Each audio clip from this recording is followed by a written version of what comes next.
Bonjour à tous. Hello, everyone.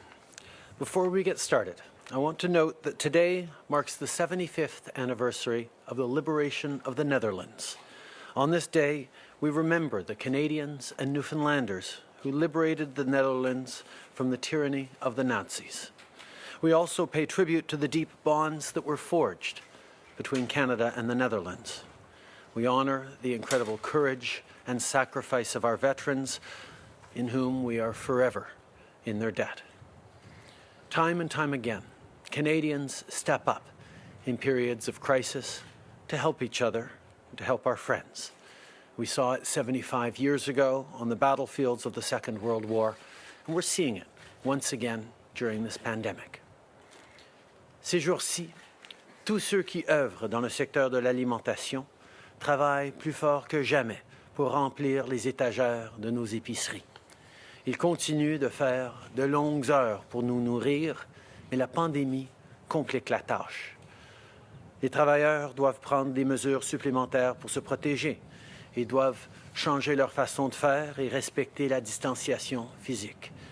Et puisque les hôtels et les restaurants sont fermés, de nombreux producteurs se retrouvent avec des surplus importants de certains produits. Depuis le début, on a dit qu'on allait être là pour ceux qui ont besoin d'un coup de main. Donc aujourd'hui, on annonce un nouvel investissement de plus de 252 millions de dollars pour aider le secteur agroalimentaire à traverser cette crise. De cette somme, on va allouer plus de 77 millions de dollars aux transformateurs alimentaires pour protéger la sécurité de leurs travailleurs. C'est de l'argent qu'ils vont pouvoir utiliser pour acheter plus d'équipements de protection personnelle, adapter leurs protocoles sanitaires et appuyer d'autres mesures de distanciation sociale.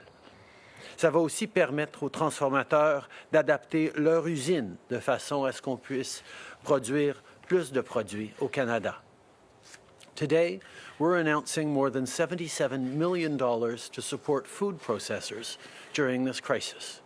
This is money that they can use to purchase personal protective equipment for workers, adapt to health protocols, and support other social distancing measures.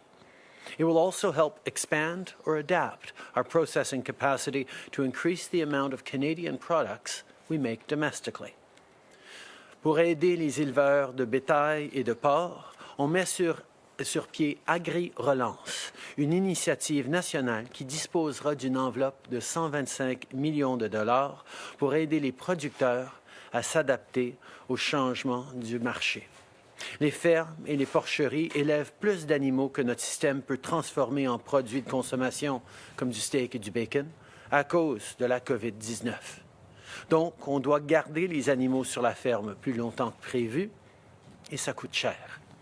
Les fonds qu'on annonce aujourd'hui vont aider les producteurs de bœuf et de porc à s'adapter à cette crise. C'est un premier investissement et si on doit en faire plus, on va en faire plus. To help cattle and hog producers, we will launch a $125 million National Agri-Recovery Initiative.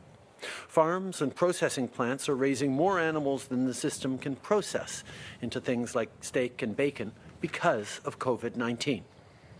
For many farmers, this crisis means that they have to keep animals for longer periods of time, and that can be expensive. So with this funding, we're giving extra help to beef and pork producers so that they can adapt to this crisis. This is an investment, and if we need to add more, we will. Pour ce qui est des producteurs laitiers, on compte travailler avec tous les partis à la Chambre pour augmenter de 200 millions de dollars la ligne de crédit de la Commission canadienne du lait. La Commission a déjà un programme en place pour entreposer et conserver les produits laitiers. Elle entrepose du beurre et du fromage depuis le début de la crise et elle prévoit atteindre sa capacité maximale bientôt. En augmentant la ligne de crédit de la Commission, on peut éviter de perdre des produits frais de chez nous et aider les producteurs laitiers à composer avec les conséquences de la crise. With hotels and restaurants closed, too much of certain types of food, like milk, butter, and potatoes, is being produced. While some donations have been made to food banks, we don't have the capacity right now to redistribute such large quantities of food. And some producers have no choice but to throw out their product. It's a waste of food and a loss of revenue for the people who worked so hard to produce it. To avoid this, we're launching a surplus food purchase program, starting with a $50 million fund. The government will buy large quantities of certain products at risk of going waste, say, potatoes or poultry, and redistribute them to organizations addressing food insecurity. This will help ensure that our farmers are being compensated for their hard work and that our most vulnerable have access to fresh food during this crisis. Taken together, these measures represent a $252 million investment to support the people who keep our grocery stores stocked and our families fed. Je veux d'ailleurs prendre un moment pour souligner le travail de la ministre Bibeau dans ce dossier. That said, we know that farmers still have concerns about what this pandemic means for their industry long term. Having enough workers for harvesting later in the season, having enough personal protective equipment for workers. These are valid concerns. And I can assure you that we are working with farmers, stakeholders, and provinces and territories to find lasting solutions. I want to close today by thanking every person who works in our food industry. People are spending a lot more time in the kitchen, cooking for an elderly neighbor, cooking for themselves, discovering new recipes, trying to make sourdough. These days especially, cooking and baking is about more than nourishment. It's also about relieving stress, finding a community, supporting each other, creating memories. You help make that possible. So we're here for all of you in the agri-food industry, and we will continue to be here for you. À tous ceux qui travaillent dans le domaine de l'alimentation, merci pour tout ce que vous faites pour nous. On est là et on va continuer d'être là pour vous. Merci beaucoup. Merci beaucoup, Monsieur le Premier ministre. On va commencer la période de questions par le téléphone. Opérateur, c'est à vous. Thank you. Merci. Première question, Michel Lamarche, TVA Nouvelle, à vous. Bonjour, Monsieur Trudeau. Vous remerciez aujourd'hui tous les producteurs et agriculteurs, mais la Fédération canadienne de l'agriculture vous demandait 2,6 milliards d'aides parce que la crise frappe trop fort. Vous êtes vraiment loin du compte. Qu'est-ce que vous leur dites? C'est un premier investissement. On sait qu'il va sûrement avoir plus à faire aux besoins au fur et à mesure que les besoins augmentent. C'est de l'argent qu'on envoie tout de suite pour aider nos producteurs et on va continuer de travailler avec eux sur d'autres besoins qu'ils pourraient avoir. En suivi? J'aimerais vous entendre sur les prévisions à court terme de Santé Canada. Encore une fois, le bilan des décès dépasse ce que la santé publique avait prévu pour aujourd'hui. Pourquoi est-ce que le Canada est trop optimiste, M. Trudeau? Les modèles qu'on établit sont là pour guider nos comportements, pour informer comment on peut se préparer pour des éventualités. Ça n'a jamais été une prédiction de ce qui allait se passer, mais une idée de ce que ça pourrait être et donc de nous encourager à s'ajuster en conséquence. Je pense qu'on a vu un aplatissement de la courbe, mais comme vous soulignez, il y a encore matière à inquiétude et on va continuer d'ajuster nos prévisions et de réagir aux besoins sur la réalité qui survient. Mais... Okay. Modeling has always been there, not as a crystal ball to tell us what was going to happen, but to tell us the range of things that might happen, depending on our behaviors, depending on measures brought in. That's why we've been constantly updating it, constantly moving forward with new measures to try and make sure we're doing everything we can to keep Canadians safe, and we will continue to do just that. Merci. Opérateur, prochaine question. Thank you. Merci. Next question, Stephanie Levitz, the Canadian Press. Line open. Good morning, Prime Minister. When you briefed Canadians about the helicopter crash last week, did you know there were eyewitnesses, and why did it take 12 hours to confirm that the helicopter had crashed? The military has very important protocols in place when there is a tragic incident like this around informing the next of kin, of talking to the families as quickly as possible before sharing information with the general public. All those protocols were followed. Follow-up question?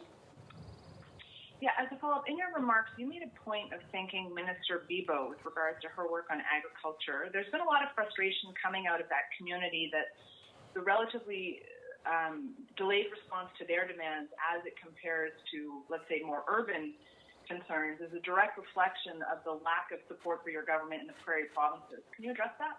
We move forward initially with supports for workers in all industries across the country. With the Canada Emergency Response Benefit, with the wage subsidy, with measures to support small businesses. These are the kinds of things that have had an impact in urban and rural areas. Furthermore, we've continued to work with farmers and food producers right across the country to respond to their needs. We have a large and varied country in terms of the challenges being faced in different regions, and we've been very diligent about responding to agricultural industry right across the country, including with a significant announcement today that's going to help people right across the country. Thank you. Operator, next question. Thank you. Merci. Next question, Steve Shear, Reuters. Line open. Thank you, Prime Minister, for taking my question. The Canadian Federation of Agriculture had asked for support for all farmers. The announcement today seems to be targeted to specific sectors. What do you say to producers in the vegetable industry or the grain industry that are also facing serious cash crunch? Every step of the way in this crisis, we've been responding in targeted ways to the industries that need our support in as rapid a fashion as we can. The first things we did was put out broad-based support to workers in industries right across the country that could continue to pay their rent, pay their groceries as quickly as possible with the CERB, with now the wage subsidy, with other measures to support small businesses, and we're continuing to do just that. There are certain sectors that are more pressing in their needs for supports, but like I said, this is only an initial amount of support. We will continue to work with farmers, with stakeholders and industry representatives, with provinces and territories to ensure that our food capacity in this country and those people who work so incredibly hard every single day to feed Canadians get the support that they need through this crisis and beyond. As a follow-up? And you say this is an initial amount of funding, but the initial ask from the Canadian Federation of Agriculture was $2.6 billion. Spring season is starting now, so do you have a timeline for when the additional funding that you're saying could come is going to show up? We're responding to pressing needs in terms of processors, in terms of predictability and support for farmers and for producers. We know that there is more to do, and we will keep working with them to determine exactly how we can best help. We will be there for our agricultural producers because they are so important to all Canadians. The hard work they do and the support they give us all needs to be respected, reflected on, and mostly supported. Merci. Opérateur, dernière question. Thank you. Merci. Prochaine question, Louis-Samuel Perron, La Presse. À vous. Oui, bonjour, Monsieur Trudeau. De nombreux producteurs de fruits et de légumes craignent des pertes importantes cette année en raison du manque de travailleurs étrangers. Est-ce que vous allez les aider de façon précise? Je peux souligner qu'à partir de maintenant, on a reçu autour de 90% des travailleurs étrangers qu'on a normalement en ce moment-ci de l'année. On reconnaît aussi que lors de la récolte, dans plusieurs mois, il va y avoir besoin d'autres et de plus de travailleurs étrangers temporaires. Et on est en train de travailler avec l'industrie pour s'assurer qu'on puisse subvenir à ces besoins. En suivi? Oui, les abattoirs canadiens sont d'importants foyers d'éclosion, qu'on pense à Cargill en Alberta ou à celui de Yamachiche au Québec. Est-ce que vous envisagez de fermer tous les abattoirs si la situation ne s'améliore pas? Les investissements qu'on annonce aujourd'hui vont aider différents endroits, et comme les abattoirs, de pouvoir amener des mesures supplémentaires pour protéger leurs travailleurs. On reconnaît que c'est important de protéger les travailleurs et d'assurer la chaîne alimentaire, et c'est exactement ce qu'on va faire. Hi, Prime Minister. Tom Perry with CBC. These companies that run these meatpacking plants, they're big multinational organizations. So why is it up to the federal government to make sure that they keep their workers safe? We are, of course, supporting the provinces on their initiatives to keep their workers safe. This is something that the federal government is happy to help with. Indeed, the responsibility is shared from the owners and operators of the plants to the provincial government, but the federal government is happy to be part of creating solutions in this situation where we're in an unprecedented crisis. We need to keep people safe, but we also need to ensure a supply of food for Canadians. And a lot of the workers that work in these plants, they're not just working in cramped conditions, they're living in cramped conditions. So is there any of this money or is there anything more the government can do to help them so that they're not just keep them from spreading COVID-19 at the workplace, but also at home? Part of the money that we're sending to help this industry and these areas is to look at the different ways they can keep their employees and these workers safe. These are things that the provinces will have to look at very closely, but the federal government, as always, will be there to support and to make sure that Canadians' food supply is safe while we keep people safe from COVID-19. Ça va être évidemment des responsabilités partagées entre les propriétaires et opérateurs de ces endroits de la province qui a énormément de contrôle sur ce qui se passe là. Mais le gouvernement fédéral va certainement être là pour aider parce que c'est une préoccupation que nous avons tous d'assurer la chaîne alimentaire sécuritaire pour les Canadiens, mais aussi d'assurer la sécurité des travailleurs et donc des Canadiens contre la progression de la COVID-19. Bonjour, M. Trudeau, Louis Blouin de Radio-Canada. Pouvez-vous nous préciser quand cet argent-là sera dans la poche des producteurs agricoles, des éleveurs, des transformateurs? Parce qu'on entend qu'il y a peut-être certaines mesures qui ne sont pas nécessairement prêtes à être mises en œuvre, notamment en ce qui a trait aux producteurs laitiers. Pouvez-vous être plus précis là-dessus? Je peux d'abord souligner que la ministre Bibeau a travaillé extrêmement fort sur ces enjeux et va être à la conférence de presse dans quelques minutes pour prendre plus de questions précises. Par rapport à l'aide pour les producteurs laitiers, on va augmenter leur marge de crédit. C'est une demande qu'ils ont depuis longtemps, mais pour cela, il va falloir qu'on passe par un projet de loi à la Chambre des communes et donc on va travailler avec tous les partis à la Chambre pour pouvoir aider nos producteurs laitiers. Un des impacts que la crise pourrait avoir, c'est sur le coût du panier d'épicerie au Canada. Et ça pourrait donc se manifester au cours des prochaines semaines, des prochains mois. Est-ce que vous avez prévu quelque chose pour cette partie-là? Est-ce qu'il y a des choses que le gouvernement fédéral peut faire pour aider à aider les Canadiens, les familles qui vont peut-être avoir des difficultés là, à absorber ces coûts-là? Depuis le début, le gouvernement est là pour aider les Canadiens, que ce soit la prestation canadienne d'urgence, la subvention salariale, des mesures pour les communautés et les organismes de bienfaisance. On va toujours répondre aux besoins des Canadiens. On a besoin de garder les gens en sécurité et en santé. Et comme depuis le début de la crise, le gouvernement sera là pour vous. Hi, Prime Minister. Molly Thomas, CTV National News. You talked about food waste. Do you have any idea how much food Canadian farmers were forced to throw out? And is this announcement too late when we think of what's already been lost? We know we're in an unprecedented crisis, and we've had to respond very, very quickly. Unfortunately, there have been a number of farmers who've had to dispose of surplus production. But at the same time, this is a new program we're bringing in around surplus food that will invest $50 million in buying much of that surplus and ensuring that it doesn't go to waste. It goes to communities and families who actually need support in terms of food security. It is not a perfect situation by any stretch, but we are doing what we can to try and make sure that people are rewarded for their hard work and that others aren't going hungry. Okay.